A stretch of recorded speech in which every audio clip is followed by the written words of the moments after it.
particular country? If there is a shutdown, how many federal workers do you plan to lay off? Well, we may do a lot, and that's only because of the Democrats. And as you know, they want to be able to take care of people that have come into our country illegally, and no system can handle that.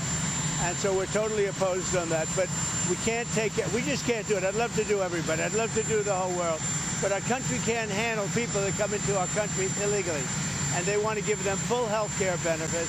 They want to open the wall again. Can you believe it? I can't even believe it. They want to open the wall. They haven't taken away boys playing in women's sports. They haven't done that. Men playing in women's sports. It's like they don't change.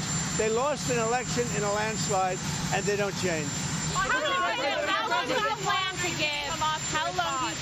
give Hamas to respond to the ceasefire proposal you've laid out? Well, we're going to do about 3 or 4 days. We'll see how it is.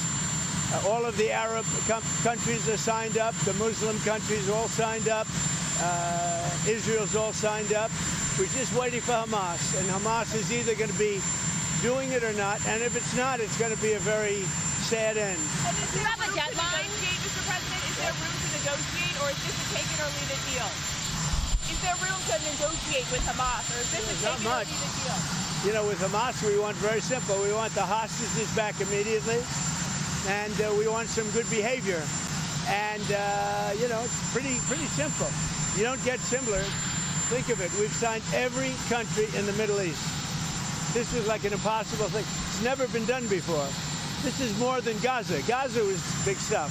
But Gaza is a piece of it. And if they reject the deal, you said that Israel has your backing to do whatever they need to do. What do you envision that I will let them go and do what they have to do. They can do it pretty easily. I would let them go and do what they have to do. You know, we've killed about 25,000 Hamas. So certainly they paid a big price for October 7th. And this is a whole new group. You know, they come in and they come in and they keep coming. But this is a whole different group.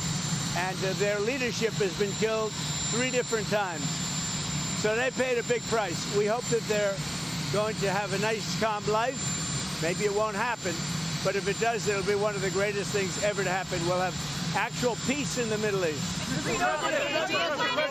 Are you preparing to take strikes against drug gangs in Venezuela, sir? We'll see what happens with Venezuela. Venezuela's been very dangerous with drugs and with other things. And they've been very, very dangerous. So we'll see what happens with Venezuela. We had a lot of drugs coming in through water. We call it water drugs, just a simple term. We don't have any boats on the water. There are no boats. There are no fishing boats. There are no anything. So we hit a number of boats. You probably saw that. And since we did that, we have absolutely no drugs coming into our country via water because it was lethal. And now we'll look at cartels. We're going to look very seriously at cartels coming by land. What do you plan to tell the Department of War in this address? Why gather all the generals in one place for a speech? Well, this is only an esprit de corps. You know what esprit de corps is? This is only a spirit. We're going to be talking to him. Pete Hegseth is talking right now. I'm going to have to leave because I have to talk to him. But these are our generals, our admirals, our leaders. And it's a good thing. A thing like this has never been done before because they came from all over the world. And there's a little bit of expense, not much, but there's a little expense to that. We don't like to waste it.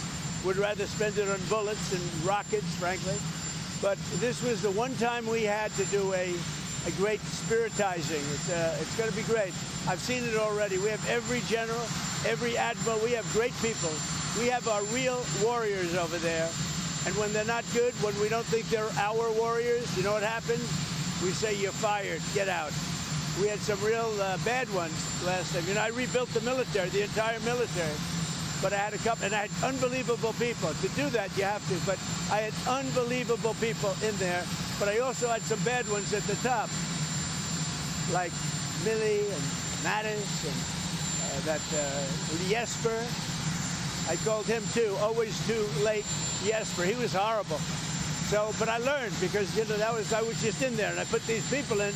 They were recommended by rhinos and others, and they're not good. What we have now is the best. But even despite that, I rebuilt the military in my first term. We had a great first term. We had the greatest economy ever, and it's being beaten by a lot this time. So I'm going over. I'm going to be meeting. I'm going to be meeting with generals and with admirals and with leaders. And if I don't like somebody, I'm going to fire him right on the spot. I'm Steve Doocy. I'm Brian Kilmeade. And I'm Ainsley Earhart. And click here to subscribe to the Fox News YouTube page to catch our hottest interviews and most compelling analysis.